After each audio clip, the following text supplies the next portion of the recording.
Hello, ladies and gentlemen. Welcome to episode 659 of the Drunk Dashers podcast. I'm host, as always. I'm Tyler. And join me, we have the man, the myth, the legend himself, Sir Colonel Gables. What's up, buddy? I'm doing all right, dude. I mean, everything else has been sort of like a kind of a blur this week. Work was fine. Still doing light duty stuff. At least right now, I'm not really wearing too much the sling. I am usually when I'm at work, though. It's only because like I don't want to accidentally keep on using it by accident Mm. because that definitely is a thing. To where I'm so used to doing something, and all of a sudden I start doing things with my left hand. I just feel this quick pain. I'm like, oh no, we don't. But other than that, though, I mean, I'm getting more and more excited about the coming weeks. Obviously, the Switch stuff is going to be coming April 2nd. Fairly interested in seeing more in terms of that stuff, including whatever type of games that may be available. Hopefully. Mm. So, other than that, though, I mean, I've been doing stuff here and there, watching a little bit of game stuff, like playing some stuff. Just the usual. Just waiting for the next big game for me to delve my teeth into. Yeah. Yeah. Very cool. Very cool. But no, my week's been okay. Well, not great. It's been pretty. It's a pretty rough couple weeks for me. A lot of work, a lot of like just craziness at work, a lot of long hours. Um, I had a day this past week where my truck broke down 3 times in one day. It was not a great day for me. My like it just wouldn't start for like 20 minutes, and then it finally after like 20 minutes just started up, and then a couple hours later I got a flat tire, and then I was down for 2 hours, and then I got going again, and I literally drove for like 20 minutes. And then my truck broke down again. So then I waited like 20 minutes. It started up again. It sounds like the starter is going out on it, I guess. So it's getting fixed. Hopefully get that back soon. But I was just like, after the third time, like, you know what? I called my boss. I'm like, I'm just going home. I'm just driving. I'm driving the truck back to the station. He's like, you know what, Tyler? That's a good idea. So I'm like, all right, cool. So it's just been one of those weeks where I'm just like, it's just been it's a lot of crap this week. But I'm doing okay. It was definitely I definitely felt it today though. We're Saturday as we're recording this, where I went to bed last night. Like I was like, I'm gonna play some games. I have not played really any games in 2 weeks just because I worked uh, Monday through Saturday last week, Monday through Friday this week, long hour days too on top of that. So I was just like, I got home Friday night. I'm like, I'm gonna play some games. And I played like 15 minutes of a game, and I'm like, I am exhausted. So I was like, I can't even keep. I'm struggling to keep my eyes open. So I went and Oh, laid yeah, I've been down, there. and I was like, I still fell asleep at like 10. Woke up at 5. I was up for a couple hours. Fell back asleep. I basically was like, I'd like for like all day today.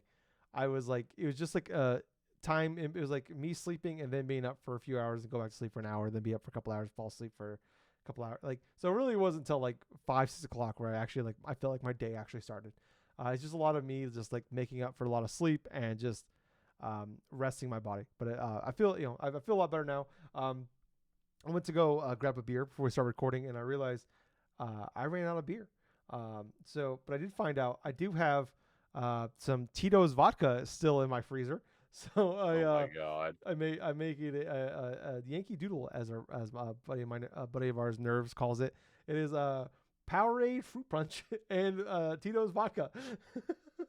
So it is. I'm drinking my Last of Us Part Two cup as well. There's Ellie on there. So yeah, that's what I'm drinking tonight. I made one already before we started recording. Gables, I might have put a little too much vodka in it, so I'm already kind of feeling it before we started recording. So, but yeah, I'm doing okay now. Yeah, I just made another one here, so I'm gonna try to sip on it throughout. I don't want to like drink it all in the first 20 minutes, and then by the end of it, I'm gonna be a slobbering mess. So I'm gonna try to be good about it, but I can't promise anything.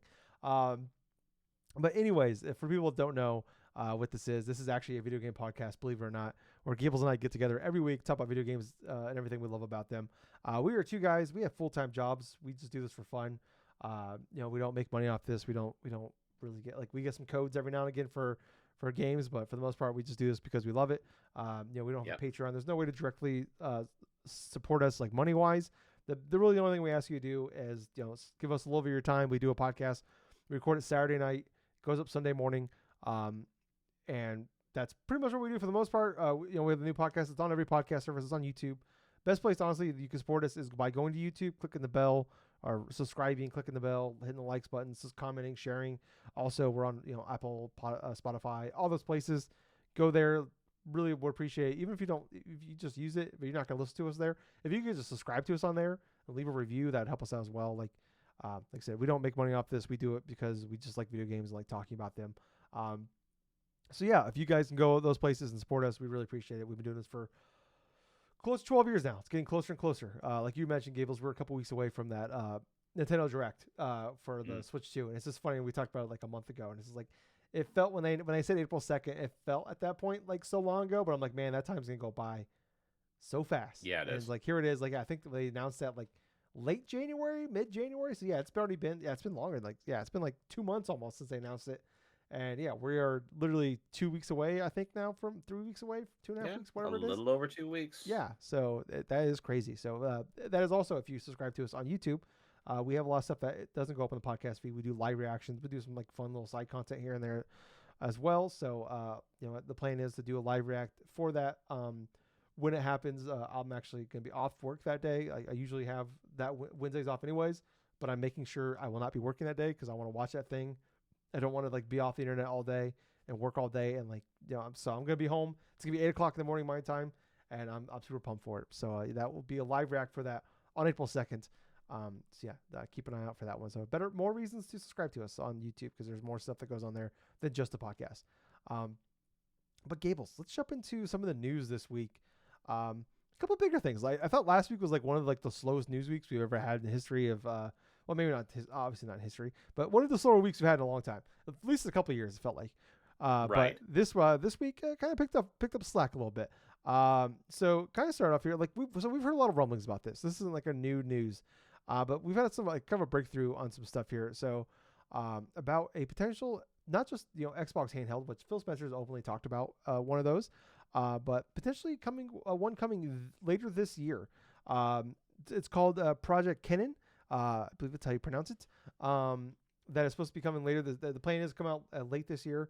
I believe Jez Gordon from Windows Central was the first one to announce it, to kind of break the news of this. And then Tom Warren from The Verge had a bunch more details, and Jez added more details from there. Interesting enough, though, Windows, which is owned by Microsoft, isn't the one making this. Microsoft isn't actually making this in-house. Asus is making it, who also made the ROG Ally. And they also have kind of like a partnership thing going on with that a little bit with the Ally. And so essentially what this is really going to be is, and I'm kind of confused with the details of this. We don't know. There's a lot of rumors. There's going to be a lot of things that are going to come out potentially about this, but it sounds like it's more going to be like a Windows. It's going to be like this handheld that's also going to be like more of a Windows PC, but in a handheld, like kind of iPad type thing potentially, but also like the Steam Deck quasi computer / gaming handheld, but you'll be able to download any other server, like any other market you want. Like if you want to get the like EA's storefront or Bethesda like Battle.net or Steam or Xbox or whatever, you can do all those on this. But it sounds like this is going to be more about it won't be like you won't be able we don't know all the details 100% yet, but it sounds like it is going to be like you can just like if you buy a game on your Xbox, you can 100% you're guaranteed to be able to play this thing on there, like download it directly. It's going to be more like whatever's on Game Pass, and then like you can do cloud gaming on it. But it's going to be kind of like the Xbox app on your PC. So there'll be some games that you can play on here maybe that you own that aren't part of Game Pass, but it's mostly going to be more around Game Pass and cloud gaming. The idea is it's probably going to be between $500 and $600. Potentially will be 2 SKUs at launch. It sounds like they might announce it. There's supposed to be some like Windows thing on I think May 19th is the date for that. Also the anniversary of Kane's parents dying in that fire. It's a very old reference for people out there from like 20 years ago. Remember when he killed Rey Mysterio for that? Anyways, oh my God. But anyways, there's like a Windows Central thing going on there. There's also the Summer Game Fest. Xbox will be doing a presentation early June for that, so probably somewhere in there being announced. But yeah, so it sounds like it's just going to be like a partnership with Asus, kind of like it sounds like what they want to look at this is like kind of a testing ground. Like we're not going to fully jump into the pool here, but we're kind of dipping our toes in the market a little bit of like what this could be. But it sounds like it's going to like it's gonna be like Windows based and everything. There'll be like an Xbox thing on like an app on there of some sort, and then like the button layout and stuff like that will be closer to like an Xbox controller. So Ah, so it'll be a little easier for someone out there. But I don't know, Gables. Like I've rambled on enough here. Like what's kind of your initial thoughts on this Xbox handheld or Asus handheld thing? honestly, if it's just going to be one of those PC handheld ones, like say what's already available on the market, I'm not going to be too much interested in it. But at the same point, we don't know a lot of other details about it until Microsoft goes through and unveils this. Mm-hmm. I mean, Asus makes some decent products. I mean, hell, I'm using Asus PC right now in terms of like the quality stuff for streaming stuff, Oh, yeah, gaming I got two stuff, monitors. whatever. But it just feels kind of weird that Microsoft is choosing to do this now. Mostly because it's competitive wise, like in forefront to potentially what Nintendo Switch 2 initially coming out. So is directly pretty much going to be around that comparison and stuff to where competition wise possibly, but yeah, not really sure how much to think about this. I'm not doubting that there's going to be multiple SKUs, multiple types of like upgradability stuff, kind of like how the Steam Deck has its own set of things for its original model, plus like the OLED model with different types of like chipsets and Yeah, stuff and memory stuff. But yeah, I'm pretty much like in a wait and see approach of it because there's some aspects of it that kind of confuse me, but at the same time, what I'm thinking of when I hear Microsoft bringing out their own Windows-based like PC handheld stuff is like, oh, okay, it's just another one of those other stuff like a Steam Deck or ROG Ally or whatever the hell. So, yeah, yeah. I'm a little bit with you. And like this is not a thing I'm interested in. I obviously I talked. If you watch us, I just bought a Steam Deck a couple months ago. And it's mm, still financially destroying me just because of Gables the spring the spring's Steam sales going on right now. yeah, No, it's bad. It's not great, Gables. I looked at my credit card this week and I'm like, oh boy, it's not great right now. Things are not looking awesome for Tyler. Luckily I'm working a bunch of overtime. I'll just say that. But buying a lot of games. But anyways, then obviously Switch 2 like stuff's coming out. But I do think though like um, I'm not good. It's one of those things where it's like the PlayStation Portable type of thing where like the Portal they put out a couple years ago where it's like I never really compared it to the Switch in that sense. I never really compared it to a Steam Deck. It's just not the same thing. It's not like obviously this is more just that was more based on cloud and you had to be like it's more like handheld playing your it's more like a remote play device, yeah the yeah Portal. and like this is like in between like a Switch 2 or a Steam Deck and a Portal where it's more than that but it's less than because this isn't like there so we can talk about a little bit more here later but there is like the reports that like I kind of I not rumor, but I guess this would be the case that like the next Xbox is supposed to come out in 2027, and they'll have two SKUs again, kind of like we did with the S and the X. But this time around, there'll be like a Switch type of like that'll be like the S in this situation, and then they'll have like another X type where it's gonna be the home console that's the powerful machine, and then they'll have the handheld one you could buy instead that will presumably you'll be able to dock it, but also play handheld. Um, Mm. but I don't hate this idea of like, hey, like somebody else is making something. Why don't we just attach ourselves to this and like give us an idea? Maybe this isn't the best idea of like jumping in and going in with a handheld thing and maybe this like think this is gonna I don't think this thing's gonna blow up and all of a sudden sell 20 million units. I don't even think that's probably the expectations, but like maybe if this thing completely flops and it's way worse than I thought, like okay, well maybe we'll change plans. Maybe we won't do the handheld. But I don't hate the idea of like just like I don't know.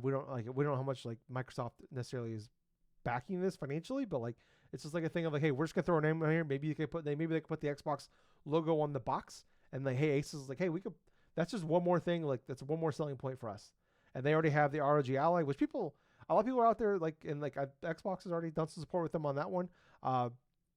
And yeah, like I don't know, like I don't think it's worse at the end. Like people say the ROG Ally is really good. I just like that is more so for like that sounds like it's more for like the tech people out there than it is for anything. And like for me, like to be interested in this is like like I said, I'm really not like things can change when they show this and like holy shit, I gotta get this thing.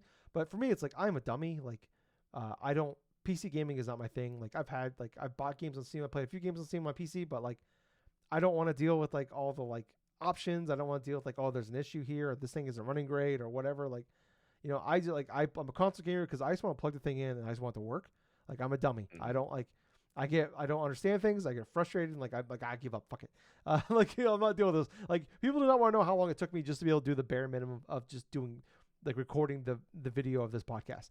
It took a lot of it took a lot of hours and me screwing up a lot of things to get to the point. Just do the bare minimum on this. So like I spent like 3 hours a couple weeks ago just trying to install Pokemon Fire Red on my Steam Deck, and I got it kind of running, but like I was like fuck it. I'm like instead of like getting it run the way it's supposed to, I'm like I just give up. Like so. Anyways, like to me, if I see this thing, it's like okay, well, like it's gonna like if it has the Xbox, I just push a button and like the Xbox thing comes up there. Like that's great. Like that's cool. It's on there, but it does suck that like it's not. I can't play like all the games I own on there. That does blow. If that is actually the case, I will be interested though in if they do make that next Xbox does happen and like we do get the handheld version that also docks and then also the base like the regular like X style model that we're accustomed to. Um, I would be interested in that potentially, obviously based off price point. Like if that new Xbox comes out and it's crazy expensive, and then like hey this handheld is $500, like yeah, it will be less powerful, but you can still play all your games on it. Like then maybe like that's something I'm interested in. But uh, this half measure thing is not what I want. And like I said, I've already I just spent I spent a bunch of money on a Steam Deck that I'm absolutely loving, and I plan on buying a Switch 2 that's gonna be a brand new console, and that's what I want. And yeah, so I don't know, but like I'm excited that like this is becoming the norm, like because I think this is kind of like, uh, you know, I think this is like kind of proving that maybe this is like a lot of gamers are wanting. Like the Steam Deck isn't like this gigantic blowaway success, but like we haven't got updated numbers in a while, but like it seems like it's doing pretty well. It's not. I don't think it's ever going to be like gigantic like on the levels of like a PlayStation, the way a PlayStation sells, or a Nintendo like a good Nintendo console sells. But like I think it could just like I'm like, if we get a Steam Deck 2, I'm curious like maybe that will blow up a little bit more. But I don't think it's ever going to be like this unit. This thing comes out and sells 50, 60 million units. But like I do like the idea of Right. like this being the norm and this being the thing. And like I like the fact that like um Xbox getting into this game potentially. But I also do wonder like do you get to the point though where it's like oversaturated and like I'm not worried about like the Switch 2 becoming a massive failure and like all of a sudden it's the Wii U again. I don't. I've talked about it over and over again. I don't suspect that the Switch will be a Switch 2 will do anywhere near what the Switch did. Obviously, that is just like that is like when we look at those type of numbers, like it's completely different than anything like like it's like there's a lot of things that had to happen to get to that situation. And I don't think we're gonna get there again. But I think like Switch 2 is gonna come out. It's gonna be uh, a big success. It's not gonna be a massive like generational success. But it's just like it is one more notch, one more thing that goes against it, and like maybe like maybe that's a few less people like want to buy the Xbox thing instead of the Switch 2 a couple years down the line or whatever. But yeah, I don't know. Like I'm just excited to see the future and like potentially like what this means, and also like I don't know, like I'm curious like the power side of things. Of like we hear people complain about like obviously the power of the Switch. Like we've definitely seen the last few years, a lot of things that a lot of games that were getting ported to the Switch just weren't getting ported anymore. Or if they were getting ported, they ran like dog shit because of the power. We've heard a lot of complaints from internally about people upset about the Series S. So I wonder like what happens in a few years, like in 2030, when like 2029, 2030, when that handheld's out there. If PlayStation has one as well, like what happens there? Or like the Switch 2, it's been out for a few years. What happens there? Like I'm kind of curious where gaming goes from there on that sense. But I don't know. Gables, anything you want to add on before we move on? All I would add to that is handheld gaming is here to stay. Yeah. Hybrid consoles are here to stay. I'm most welcome to either portion from any console maker at this moment. Yeah. But other than that, though, who's to say what success we can measure at this point in time? We're not sure how the Switch 2 is going to do. We're not sure how Microsoft's next supposed handheld will do. But whatever happens, I mean, as long as the devices are fun to use, as long as the quality of the games are there. I mean, that's pretty much what I think about it. You know, I want to play shit. I'm gonna get shit. Yeah. Yeah. Um, yeah. Let's move on though to our next topic here. So we've this has kind of been rumored. Well, it kind of leaked last year during the like when like files came out with Xbox when they had the whole thing over like with the FCC and buying Activision. But there was that Mm. the Oblivion remake that kind of came out of it. And there's been some stuff out there. Virtuous, who is doing the Metal Gear Solid 3 remake. Apparently, he's been the one working on this. And there's been reports or rumors that it would potentially be coming out in June. So a lot of people were expecting, oh, maybe this is like a shadow drop situation Mm. with, at the June press conference for Xbox.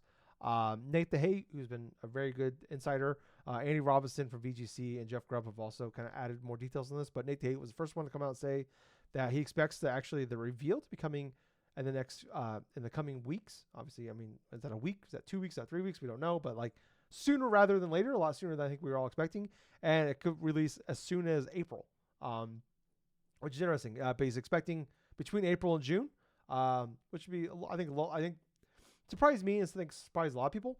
But I mean, Nate Hate's been a very good insider on this situation. So and then also some people have pointed out that March 19th is the anniversary of the release date for that thing. So maybe so that would be on Wednesday. So potentially something happens there. And then with the release date, but this will be this is like a full on remake, fully remade in Unreal Engine 5 with 6 reworked gameplay systems, including stamina, sneaking, blocking, archery, hit reaction, and the HUD. So that is kind of like what's going on here. So this isn't just like doesn't sound like this is going to be like we made it prettier. This is like they've actually rebuilt a lot of this and done a lot of like bringing up to the modern day. So I don't know, Gables, what's your thoughts on this happening soon and potentially getting the Oblivion remake? Whether or not be happening soon, I mean, I'm not sure. You did bring up a good point though that Oblivion's initial anniversary date's March 19th. The 19th And that's the anniversary, Gables. perfect day. We're old. What's that? 19th anniversary. Yeah? Yeah, I know. I know. We're old.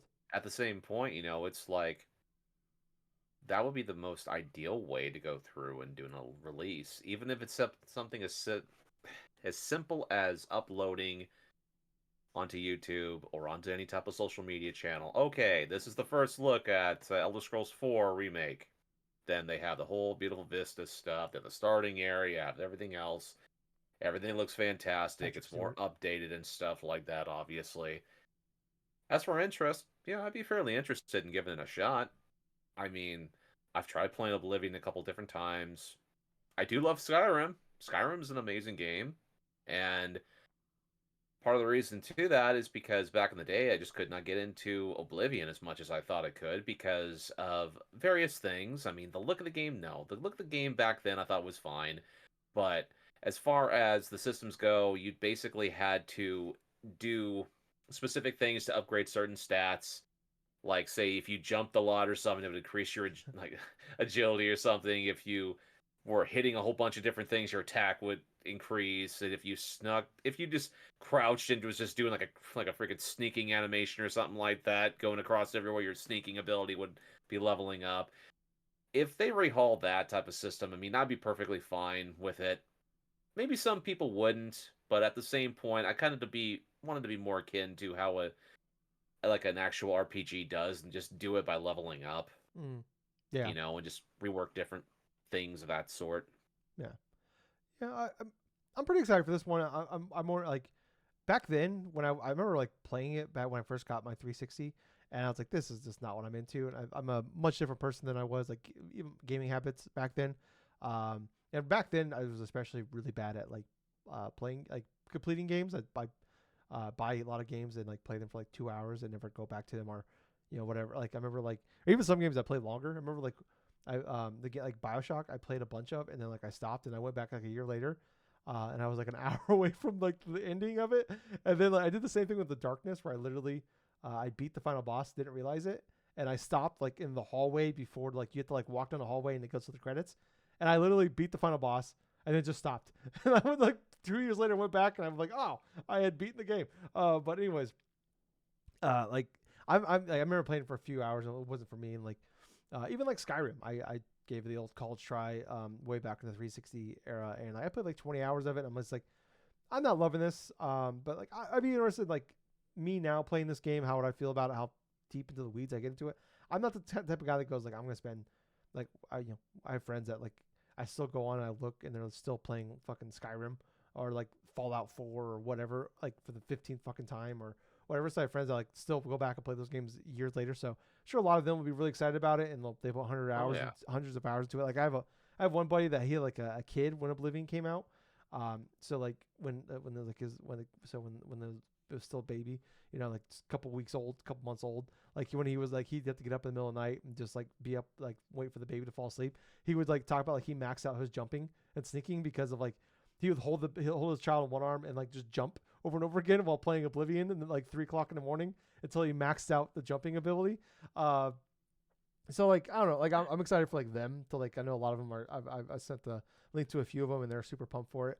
But I'm excited to check it out and like, I'm a little surprised about like potentially releasing in the next month or so because like I just look at like we just had that big Xbox presentation back in January and like we just had Avowed, which is obviously different teams but like they are similar style games. So I'm surprised like they put a game out. Like I know it's been like just about a month since Avowed came out, so I'm surprised that that they might be dropping this soon, so close to Avowed. But also like I look at like April, like these aren't like South of Midnight's coming out in just a couple weeks.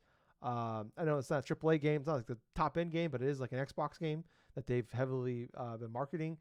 Expedition 33 it's not a first party game, but it is a game that they are heavily marketing for them, and like they showed it at their showcase last year.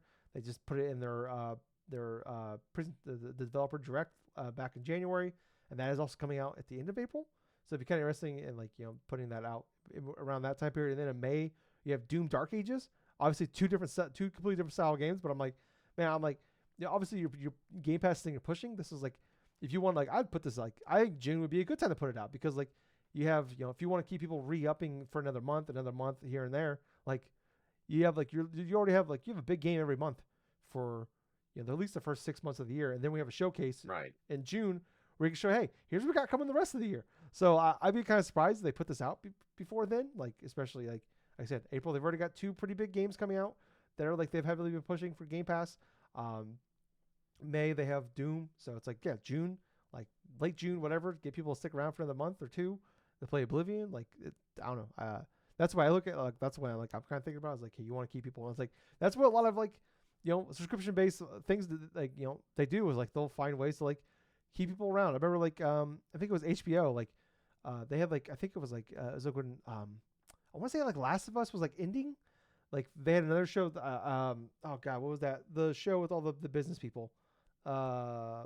Succession. Mad Men. No, Mad Men. That was AMC. Like that movie, that show ended like 15 years ago. Succession. When like I think it was like Last of Us was ending, and then it was like 28 days later, Succession was going to start, and they actually pushed it back a week, so it'd be more than 30 days, so they can get an extra month out of people to keep that subscription around. So that's the way I as like just thinking business wise, like that would make more sense to me. Is like, hey, put this out like Doom's coming out in like mid March or mid May.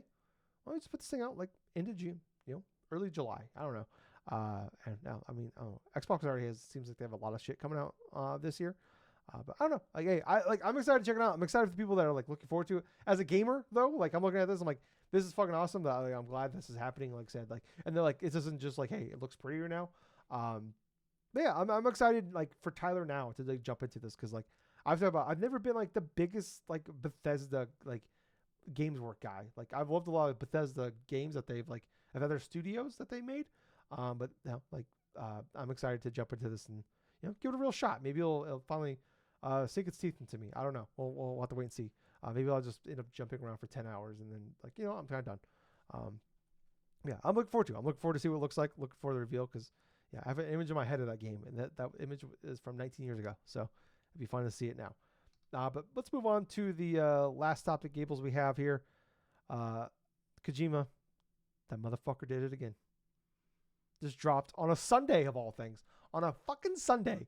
Just drops one of the greatest trailers in the history of mankind. And I like on a Sunday. And I'm supposed to go on with the rest of my life. I'm supposed to just like wait till June 26th for Death Stranding 2 to come out. A 10.5-minute trailer.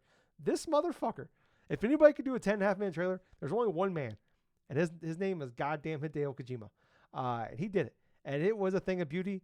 And he knows how to pull on our heartstrings. We had the guy that looked just like Snake, put the goddamn fucking headband on, and then you see a bunch of skeleton army men, and then we see a goddamn the helicopter flying. It looks like the head of a Metal Gear, and he puts on the top of like this giant oil monster, and it looks like a goddamn Metal Gear. And I'm like, God damn it! This trailer looked awesome. The music was fantastic. They're showing a lot of combat in this game, which people don't know. I beat Death Stranding, but Gables, no, he had listened to me for 4 years bitch about this game because it took me, I would play for like 10 hours, 15 hours, fight my way through it, get so pissed off, rage quit, and then a year later, I'm like, you know what, I'm going to give it another shot. And I finally did that enough times that I beat the fucking game. But like, my God, that game is phenomenal. I thought the last like handful of hours, like all the Kojima shit, like the cutscenes, everything, I loved. I was like so enraptured by all that. But I really thought like once they started like putting a lot more, like there's actually a lot of combat in the game at the end, and I'm like, I actually really like that. And this was showing a lot more combat, and like they talk a lot about like they have robots that do like the mail service stuff of it, and they do show you doing deliveries, which I'm not super necessarily pumped up. It is like literally the whole part of the game is a Strand game. He created the genre, so he kind of has to have that. But I'm hoping they're balanced a little bit more in that sense. And like, but just I don't know, the idea of like it shows like also like the whole game is about you connecting everything. And like now they're saying like connecting was a mistake, so I'm curious how it's gonna go. I'm gonna like I found like a 3-hour long video that goes into like the deep dives into the lore of Death Stranding because it's been a long time since I played that game. I'm looking forward to like I'm just gonna sit down with a bag of wheat thins and I'm gonna fucking munch out on those fucking wheat thins, and then with my dog next to me, and then I'm gonna watch that whole fucking video in one sitting. So I'm looking forward to that. But my God, I thought this trailer was phenomenal. And I can't wait for this game. I cannot wait to bitch about this game for months while I fight my way through it, and then it ends up being my game of the year. That's what's gonna happen here. What's gonna happen. I'm gonna hate everything about this game, and then I'm like, Gables is my game of the year. What did you think? The trailer itself, man.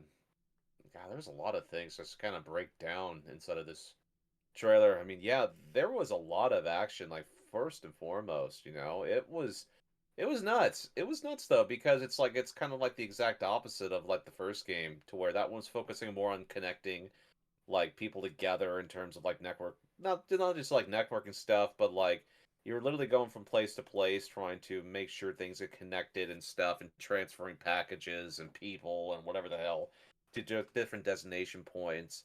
I tried playing that game at least a few times. I could never really get into it. Obviously, you suffered through in the span of like 4 years trying to get that game beaten and stuff, and you still don't know what the hell happened, all this sort of this stuff. But It's Kojima for you though. well, yeah, that's typical Hideo Kojima. He loves to go all out in terms of what his initial vision is for a project. Doesn't matter whether it's Metal Gear or if it's Death Stranding here. For Death Stranding 2, there was a lot of intrigue, a lot of very cool, like sort of sci-fi-esque type of stuff going around. And the imagery, a lot of the various like symbolism stuff in terms of things going on around this trailer, the combat, it just looks more interesting. It looks less boring in terms of like what certain aspects of the first game was, and more What the of, fuck did you just hey, say? you know what? This is going to keep me engaged. You This is going to keep you a little bit more engaged, don't get in to terms of that disparage Death stuff. Stranding, Gables. I do, not you. Only I get to do it. All right. You don't. No. I bitch about Death Stranding. That's my thing. You don't get to do it. Go on. I'm sorry. Chance to play it though. What? At least I had a chance to play a little bit of Death Stranding, Did you, Gibbles? I want you to get that director's cut. I want to watch you play it.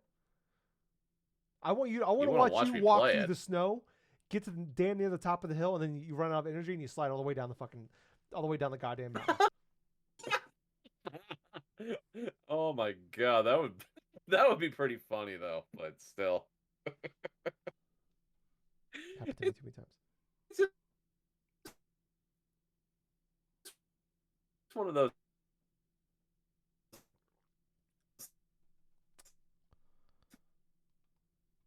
things, man. I mean, I would have to try to plan around it if I was going to do something like that.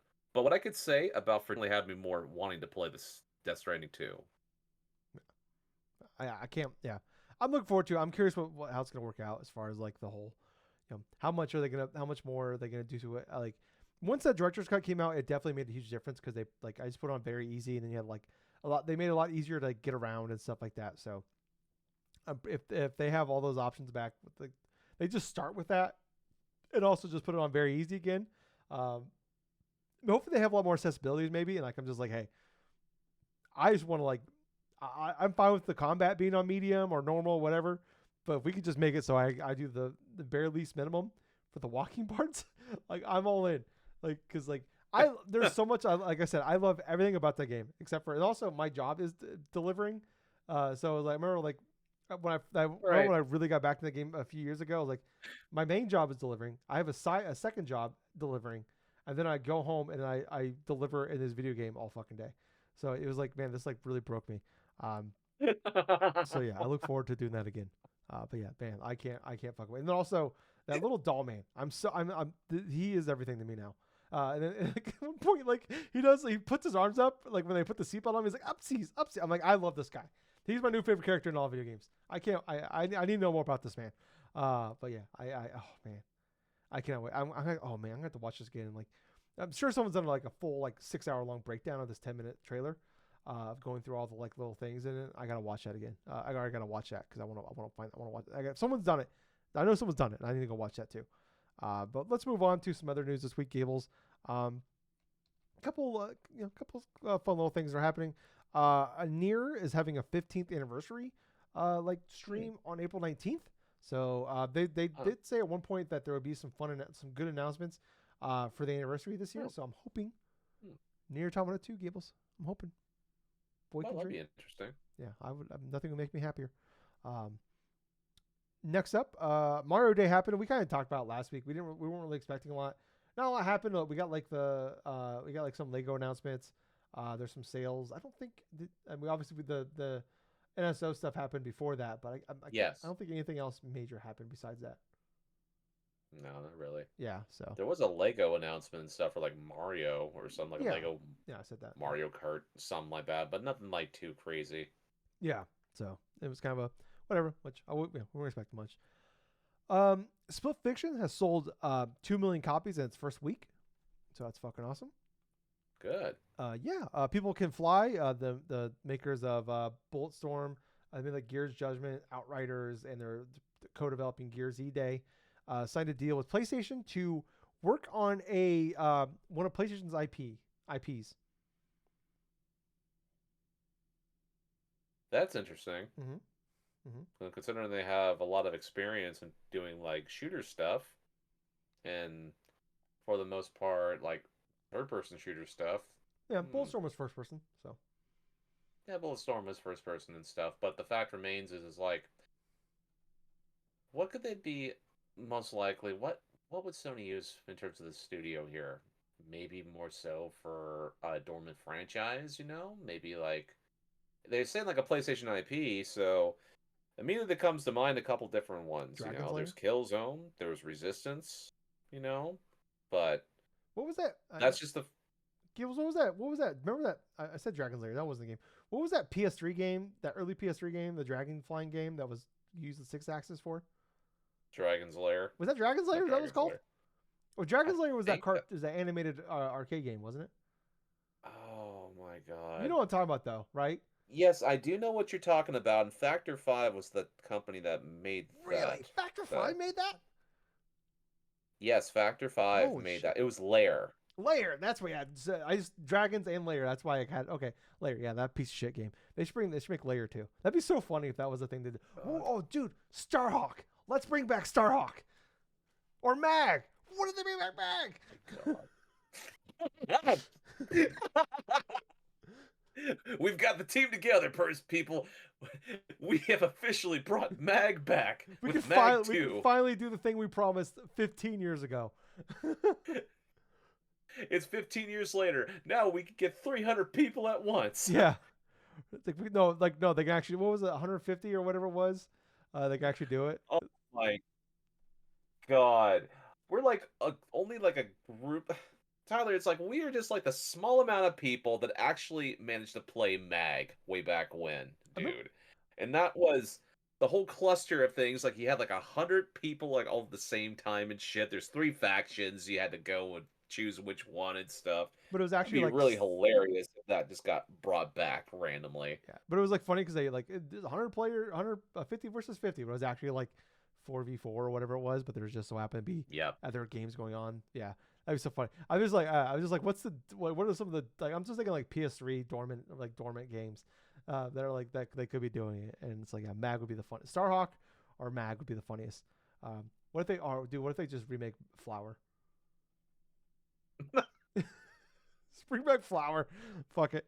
The people responsible for Gears of War E-Day all of a sudden is like, yeah, we're gonna make Flower. You know what? I respect it though. Like if they could pull it off, that'd be great. Hey, Flower, great game. I don't want. I will not. I will not allow any bad things to say about Flower. That was one. That was like the first game Or when I bought my PS3. That was one of the first games I played on it. you know, there's a franchise we haven't even thought about though. Oh, Siphon Filter. eh.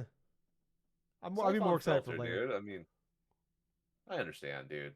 I'm just thinking about it realistically instead of like a goofy aspect, you know? It's like that's a laid dormant franchise that hasn't been touched in like over what is it, 25 years or something? Yeah. Do you just want him back because you Not guys have the 20. same first name? Oh Lord. No. No, honestly, that didn't really occur to me when I was thinking back on it because I'm thinking shooters, PlayStation shooters, and the three that came to mind was like Killzone, Resistance, Siphon Filter. Oh my gosh. Starhawk. There's, dude, there's another one I just thought of, and that's not gonna work. Okay. Fucking Haze. Yes, dude, that's the best one. How did we not think of Haze? Fucking Haze. Let's go. The Halo killer is back. The fucking Halo killer. Yeah. Oh. It's like we're Oh back to my kill God, it. I We're remember when back they to. tried touting that. Oh man, I'd be so excited if they like. Man, I want to go back and like find all those Halo killers out there. Or it's like I want to find every game that came out like marketed itself as like like the World of Warcraft killer or the like what was that fucking shitty oh god that shitty like game that came out from the I think it was the guy who made Sims. Spore was it Spores? You know, it's supposed to be like It was Spore. yeah, Spore, yeah. I was like, this is supposed to be like marketed as like the next big thing. It's gonna kill like everybody's gonna play this instead Wasn't of this playing like World of Warcraft. wasn't that like Will Wright or something Yeah, like the that? Sims guy. That? Yeah, Oh Lord. yeah. That game sucked But ass. listeners, way back when, like around 2008 or something, there was a game that was released on PS3 called Haze, and their advertisement, they advertised themselves as competing head to head with Halo and stuff. They like a quote unquote Halo killer. That was like a group of games that PlayStation were trying to establish that, oh no, this game's going to be the next Halo killer. So, oh, Killzone 2, that's going to be a Halo killer. Oh, Haze, this is going to be a Halo killer. Uh, long story short, they could not outdo Bungie in terms of what they did for fucking Oh Halo. my god, I forgot Free But Radical made that game. oh yeah, Free Radical. Yeah, the Battlefront guys. The Battlefront guys. Wow, yeah. Or Yeah, there's you're Time right. Splitters. They made Time Splitters. That's what it was. Oh, yes. Oh, you know what? Haze Ubisoft made Haze. They published it. Jesus Christ. So Really? I think I does didn't know Ubisoft own the rights? You know what, Gables? If you want to say Ubisoft, Haze 2. They were making the Time Splitters 4 game, so that didn't happen, obviously. that. Well, yeah. Man, I'm That so one got excited. canceled, unfortunately. Yeah. My God, man. Who would have thought the most exciting conversation this whole podcast? Haze 2. The most I've never been the most hyped up thing this week for me. The most thing that got popped me all week. Haze 2. I can't wait. Let's fucking go. Oh, Oh man. my God. I'm just thinking about it, dude. It's like what's the most obscure, stupid thing that's possibly imaginable that could come back in terms of like for PlayStation in terms of what that those devs and stuff can make and stuff. The the same makers and stuff for like Gears of War E-Day and all that other stuff. Yeah. You know, with Judgment and shit. I think you nailed it, Gables. I think it's either layer or haze, and I think we just got to go there. It's like, but instead of 6-axis, we're using the dual sense. No idea how it's gonna work, but I'm all in. Uh, moving on though. Last thing here, the KOTOR remake is still in development, so that has been announced. So that's a cool thing that's happening. Always a great thing when you have to Surprising. announce that your thing's still in development. Uh, obviously, there's like they switched teams, stuff like that, and had to restart everything after like years. So um, no surprise there, but the sense of the game is still a long ways away if it ever actually does see the light of day. Yeah. Yeah. But all right, Gables, let's move on here. Like get into what we've been playing. Gables, do you want to go first, or do you want me to go first? Well, I'll go ahead and just say a little bit of stuff. Okay. I mean, there have been a couple games I've just started like briefly and stuff. I haven't really played too much of. I did just out of curiosity downloaded Dragon Age of Veilguard. I did play a little bit of that, not a lot. I did play nearly an hour or so of it. Just got through the opening section of it. Haven't done anything major yet. But the vast majority of the gameplay that I have played this week, though, is obviously some more Yu-Gi-Oh stuff. Not from the collection, but this is more of like, oh my gosh, Legacy of Duelist, Link Evolution, stuff on PS5. I'm going through a lot of new content and facing off against a lot of different deck types I've never come across before. And one thing I'm learning fairly quickly is in terms of the speed of these real deck makers and stuff, the speed of their initial decks, a lot of the times they're going to blow up the board or something like that, or like almost summon an entire field's worth of like monsters or something like that in the span of one main phase, like before you initially go into the battle phase and stuff. I'm finding it to where when you're facing off against certain duelists and stuff inside of like inside the Yu-Gi-Oh! Arc V sort of chapter of this initial game and stuff, it starts to get even more difficult because they start using these specific type of decks that'll do a lot of special summoning, a lot of card drawing from the deck. So, for example, they'll play a monster, right? And then they'll go through and the effect of the ability of that monster to just summon will just summon another monster from their hand. And then on top of that, they can either do one of a couple different options. They could go and do a different thing called a synchro summon, to where these two monsters are pretty much merge and stuff like that into another one, or all these different types of ways to summon just kind of complicate things, but at the same time, from the opponents that I have faced so far, I've just been having a lot of issues in terms of like a lot of special summoning from the deck, a lot of special summoning in terms of filling out the field, and as a result, I have been making certain adjustments with my Exodia deck that I've been using. So before I was just relying on, okay, let's just do big single player game. I'm allowed to use like 3 Pot of Greeds, 3 Graceful Charities, like 3 like Pot of Dualities and stuff, 3 Reckless Greed and stuff. Just basically a lot of draw mechanics, right? So about half of my deck roughly has just a bunch of cards where you can just draw other cards. So the couple of improvements I did make, I did add 2 Searcher monsters that I loved using back when I was playing Yu-Gi-Oh! And that was Sangan and Witch of the Black Forest. Sangan has the ability, when it enters the graveyard, to search for a monster that's 1,000 attack or less from your deck to put to your hand. Whereas the Witch of the Black Forest, you have to search for a monster with 1,500 defense or less and add that to your hand. So by having only one of these types, I can maximize the effect of getting an Exodia piece in my hand super quick. The other initial cards I added was Tune Table of Contents. So Tune Table of Contents does one thing, and that is end. And of course, for me, it's like, okay, this is the perfect card because I can add 3 of them into my deck, the max amount. I can play one, get another one from my deck to my hand, and then play that one to get the last card from my deck to my hand. And now I'm going to have a discard fodder to where I use Graceful Charity as a discard thing alongside of a basic monster to put to my graveyard in exchange for drawing either more like no more like drawing mechanics or drawing the Exodia pieces that I need. And so I started working out of just having like a basic Exodia deck, which didn't have a lot of strategy, just a lot of this and that, to now I'm literally winning certain games in the span of like one turn.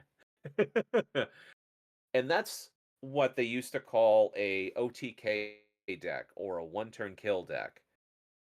It's not to the extent to where it's gotten to say like a first turn kill deck, where it's like there is a entire strategy in Yu-Gi-Oh where there are people that have created a deck that'll focus on killing the opponent in one turn.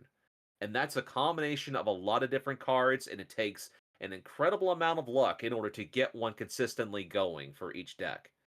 As a matter of fact, in terms of the real Yu-Gi-Oh card game way back when, those type of decks were definitely dissected, and a lot of the cards that led to a lot of those consistent like FTK sort of decks were banned.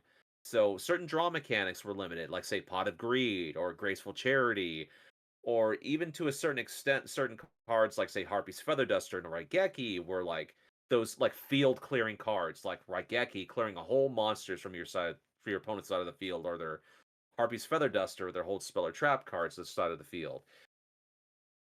The most fun part about it is like even if I get overwhelmed by an opponent, all it'll take is for me to get this draw mechanic going, and I'm beating these like crazy fast decks that'll beat me in the span of like 3 turns, all because of consistent drawing and like a random like roll of the dice sort of moments. There has been one duel this past week that I've had in this game where I've gotten 4 pieces of Exodia inside of my hand, my opening hand. I'm waiting for the moment to where I will get every single piece in my opening hand and win that way. I'm gonna freaking clip it and upload it to YouTube if ever that does happen. Because it's like it's incredibly rare just to get like 2 pieces inside of your hand, but I've had an instance to where I've had four pieces, and obviously the last one being like a regular monster. But I'm having a lot more fun because I'm experiencing more of this game that I never had a chance with the original Legacy of Evolution. There's the entire Arc V stuff that I get a chance to play through. There's the last one, the last initial chapter of this game is called like V Reigns, and that has to do with a lot of like skill link monsters. So those type of like blue cards and stuff that you like put in the center format of like the monster summoning field or something like that. So the entire experience so far with me playing this for about 70 hours is a lot of different reviews of just a basic overview of like what I played from Legacy of Evolution, but a lot of new content. They added all the DLC. There's a lot more options. I actually found out for a lot of the card stuff, like all these card packs, right? You unlock these certain card packs for each generation of Yu-Gi-Oh! There was actually a way to max out one card pack, like option and stuff, and that is if you have at least 3 copies of every single card inside the initial card set. I have done that for about 2 of them so far inside of the original Yu-Gi-Oh! For Grandpa Muto and also Bakura. Like all of their cards, I've gotten like about 3 of each.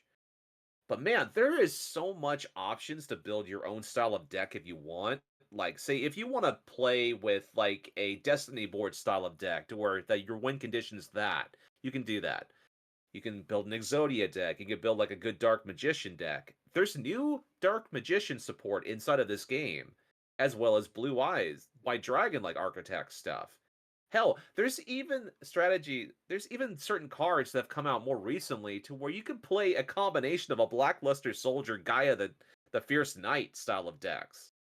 There's like even like certain support cards too. Like there's a skilled blue magician to where if you get 3 spell counters on that, it'll allow you to like God draw like a or summon like a Guy the Fierce Knight or something like that or whatever the hell. But what I'm saying is like there's a lot more options to do different types of deck types, different types of things that you would want to focus on. But in order to do that, you have to play the game and unlock these specific types of cards, these card packs. And all of this without having to pay any type of microtransactions. And that's the biggest draw of this game right now. If you really want to get into Yu-Gi-Oh as a card game, like you just start from the ground up and just do a lot of different stuff and just do a lot of experimentation, this and that. But yeah, that's the basic thing that I've been playing this week is more Yu-Gi-Oh! Link Evolution Skill Link. But Tyler, how about you? What's your game been like? So I'm like I said, I've been working a lot the last couple weeks, so I barely had time to play games. I did mention though, the spring sale with Steam's going on, and I bought a handful Yeah. of games. I bought a like Half-Life 2 was like $1. I bought Black Mesa, which Yeah. is like the fan made remake of Half-Life 1, Yep. which I've beaten Half-Life 2, episode 1, and episode 2, and the one I haven't obviously beaten is Alex, which I'll never play as long as it's on VR. Then Half-Life 1 I never actually played. So I'm excited to check out that. Everybody says the Black Mesa fan remake is amazing, and it was like $5. I bought that. Um, I got mouth washing, which is supposed to be a really great like horror game. Click holding, and then backyard baseball I bought, which I'm super pumped for that one. There you I'm go. hoping they get funded enough that they're able to put. I really just want to play backyard football, so I'm like, I'll throw them $8. And I played it for like an hour, so it's pretty cool. It's like an old '90s, early 2000s PC game, so it's definitely it's basically just a straight port of that. So it's a little clunky, but it's fun. But Yeah. I was a big fan of like backyard football back in the day. So I'm just waiting for that one. But the main game, this game I've been wanting to play for a while now, and it came out I believe early last year. It might have been late 2023. But a game I've wanted to play for a long time, and I've been waiting forever for them to come to finally come to like home consoles. But it's actually finally I now that I have a Steam Deck, I'm able to like play Steam game stuff. I bought a game called American Arcadia. This is an indie game. Think this so this is like think Limbo style of like not it's not a horror game, not a scary game, but it's like Limbo Mm. style 2D puzzle solving, a lot of stuff going on in the background, stuff like things that are like, interacting with in the background as well. But it's all 3D as well, but it's all like 2D mostly.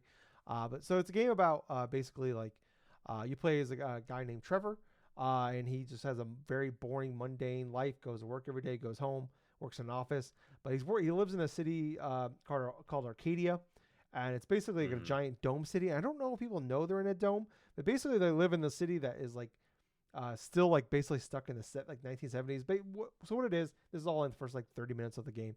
You find out that basically all these people that live in this town of like 200,000 people actually live. They don't know it, but they are a 24/7. It's kind of like a Truman Show. It is a 24/7 just reality show that is like everybody like outside of like there. It's it's like in the Midwest somewhere. It takes place there in 2023, but these people like just live in this giant dome city that have no idea that they're actually uh, a reality show. And everybody's like, all these people are watching them, and like kind of what's happening is like it's been going on for like 50 something years. This reality show, but like the show is like losing interest and like losing viewers, and it's the company's like going down as far as not revenue and stuff like that. So they can't afford to like basically what's going on is like the town is like can't like the company can't afford to have all these people. So what's going on is like the least like watched people they are like killing off essentially. So you're basically like gonna find out there's like this group of people that are like inside that are like that know what's happening, and they are like kind of this underground like almost like anonymous type in a way of like they are like they like trying to like like stop this from happening. Basically it's like like this whole thing from happening. Like find it's kind of fucked up. Well, it kind of is fucked up, but it's it's a video game, whatever. And so this guy like Trevor, he's about to be taken and like killed off, and they say like they want a free trip to go to Maui or whatever, but actually being taken to be killed. And so like you basically also like you jump between playing. It's mostly as Trevor. Like there's all 2D and stuff like that, and you're like doing platforming and trying to get away from people.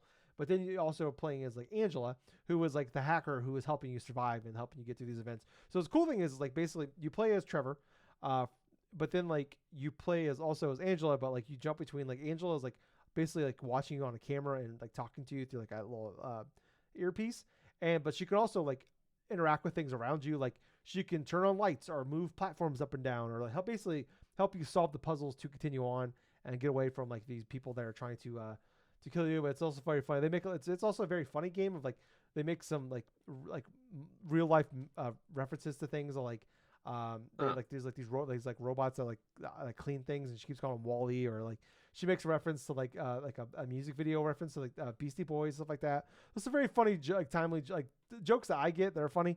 Um, but also there are points where you actually play as Angela, and like she works in like the main corporate office of this company, and there are points where you get to like do like you have to like hack things, and like you actually play as her, and at that point it becomes like a first person like 3D move around game, and like you were like doing like you have to like hack cameras, or like in the real world, or like hack your way into like getting into people's PCs or whatever.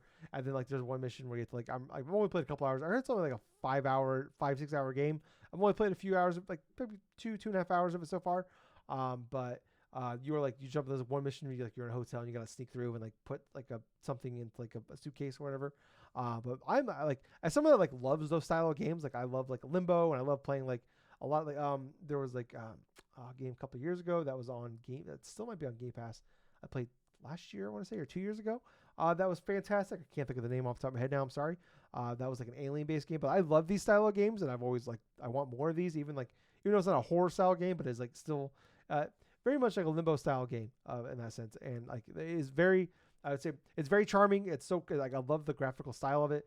Um, the story, like I said, the characters are really great. It's all based around Trevor and Angela. But like their humor is very funny, and I like kind of their back and forth they have. And then also like basically like Trevor finding out like he thinks like I don't know if they know what the year is, but like they're basically like they still dress like they're in the 70s and stuff like that. And like also what's funny is Mm-hmm. like people like they have like people that can actually like go and like tourists that go and visit the city, but they have to dress, and like they can't bring in like cell phones or have certain piercings or like clothing and stuff like that. They have to like go and dress like they would in that time period. So like it's very funny of like him learning about like a lot of things that are going on and stuff like that. But yeah, I'm actually like I'm really having a good time with this game. I think it's great. Like I think it's like I think it's like $12 right now. I think is what I bought it for, but it's normally like 20. Um, like I said, it's currently only on Steam, but like man, I'm highly recommend this game. If you're wanting a game like that, if you like those Limbo style of games or Inside, or like I said, it's not a horror game. But it's like if you like those style of games, I highly recommend this game. This game is so far been fantastic. But yeah, that's really all I've been playing. Like I'm not trying to jump into anything like deep right now because Assassin's Creed comes out next week, and then Gables and I still got to play Split Fiction. Um, True. and then like obviously like right, not too long after that, like South Midnight, Expedition 33, Dark Doom, then like Lost Souls, and then like Death Stranding 2 is coming out. So yeah, lots of stuff coming out in the next couple months here. So and then also a Switch 2 apparently. So yeah, but yeah, Mm. I'm having a really good time with it. It's like a fun little game of like life's been hectic for me the last couple weeks of just work and not a lot of free time, and this is kind of like the perfect game like for me right now. So yeah, that's all I've been playing though. But yeah, if you guys like the show, like what we're doing, please support us by clicking the links, subscribing to us, leaving reviews, liking us, following us, sharing with your friends, leave comments, 5 stars, whatever you can do for us. Excuse me, we really appreciate it. That's the best way to support us. Like I said, we don't have a Patreon. There's no way to like directly give us money. Really, all we ask for is like a little bit of your time every week and a few clicks of a button. So yeah, I was your host. I was Tyler. I have been Colonel Gables, so until next time, everyone, thank you for listening to another fun filled episode of the Drunk Nerds podcast. Nate Gables. Yeah, Too sweet. too sweet, man. Bye guys. See ya.